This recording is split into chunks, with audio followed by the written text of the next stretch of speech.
네. 한덕수 전 총리 대선 출마 이어서 최상목 전 경제부총리 사퇴까지 이제 경제사령탑이 갑자기 며칠 안에 공백이 된 상황인데 이제 이주 권한대행이 외교, 안보, 경제까지 총괄해야 되는 상황이 됐습니다. 경제 전문가로서 이번 상황 어떻게 보셨나요? 그 정치는 사류, 그리고 기업은 이류라고 한 말이 있어요. 누가 한 얘기냐면 1995년 고 이건희 회장이 한 말입니다. 네. 1995년이면 지금 30년 흘렀어요. 세상이 3번 이상 바뀌었는데 정치는 오히려 후퇴하고 있습니다. 정치가 경제를 망가뜨리고 있다라는 얘기인데요. 국민 엄마 김혜자 씨가 이런 인터뷰에서 이런 얘기했어요. 정치는 삼류 막장 드라마인데 대본도 형편없고 연기자도 형편없다. 억지 쓰고 선동해서 국민 갈라치게 하고 여기다가 거짓말까지 아무렇지 않게 한다라는 겁니다. 그래도 대한민국이 망하지 않는 건 열심히 사는 국민들 덕이다 라고 얘기를 했거든요. 그런데 사실 제주도에는 산무라고 해서 3가지가 없어요. 다 좋은 것들이야. 왜? 대문도 없어. 네. 거지도 없어. 도둑도 없대. 근데 대한민국에는 갑자기 산무가 없어서 3개가 사라졌어요. 대통령이 없어요. 국무총리도 없어요. 이제 경제부총리도 없어요. 네. 몇 년 되지 않은 반만년 역사에 이런 적은 없어요. 근데 정작 정치인들만 몰라. 손뼉도 마주쳐야 소리가 나는데 서로 자기 탓이 아니래요.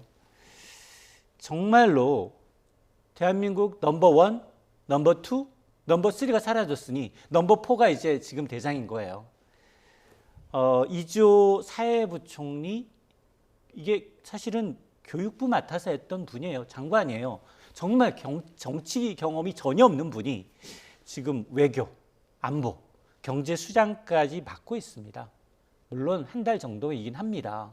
근데 이게 외국인들이 보기에는 야, 저긴 뭐지? 저긴 공산주의 국가도 아닌데 갑자기 저렇게 혼란에 빠질 수 있나?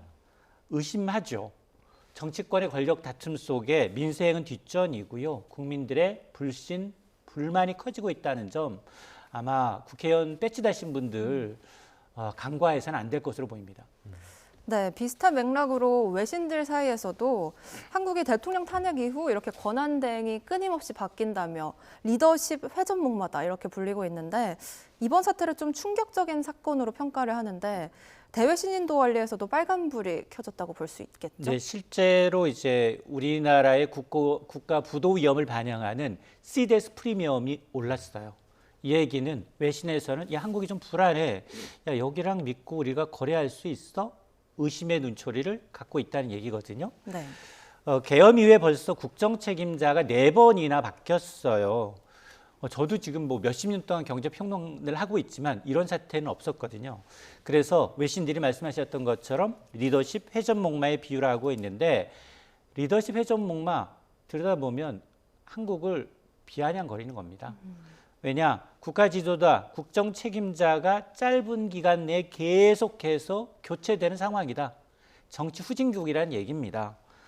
정치적 혼란과 권력 공백에 대한 우려가 커지고 있음을 시사하는 대목인데 실제로 블룸버그 통신은 최상목 전 경제부총리의 사태를 보도하면서 계속되는 지도부 위기 속에서 또 하나의 충격적인 전개가 펼쳐지고 있다. 리더십의 회전목마 상황이 되고 있고 미국과의 관세 협상을 앞두고 취약한 위치에 빠졌다라고 이제 지적을 하고 있고요. 파이낸셜 타임스도 비슷합니다. 아시아에서 4번째로 큰 경제 대국이 더욱더 큰 정치적 불확실성에 빠졌다라고 얘기하고 있는데 특히 뭐 외신들은 겉으로 드러나는 것들 위주로 걱정하고 있어요. 당장 이제 대미 관세 협상의 2+2의 주자였던 이 경제부총리가 이제 부재인 상황이기 때문에 아마 계속해서 이 주요 경제 현안에 있어서 한국이 좀 취약할 수밖에 없다라는 점 지적하고 있고 또 하나는 말씀하셨던 것처럼 대외 신인도 관리에도 빨간불이 켜졌습니다. 지금 뭐 국가 이제 신용평가사들이 지금 아무 때나 한국 경제 신용 등급을 낮춰도 우리가 변명할 여지가 없어요. 왜냐? 신용평가사들이 중요하게 여기는 건 뭐 정치 안정성, 정책의 일관성을 중요하는데 이게 수시로 언제 바뀔지 몰라. 트럼프 대통령 보고 우리 웃었잖아요. 네. 그렇잖아요. 오락가락한다. 오락가락하는 건 한국도 마찬가지입니다.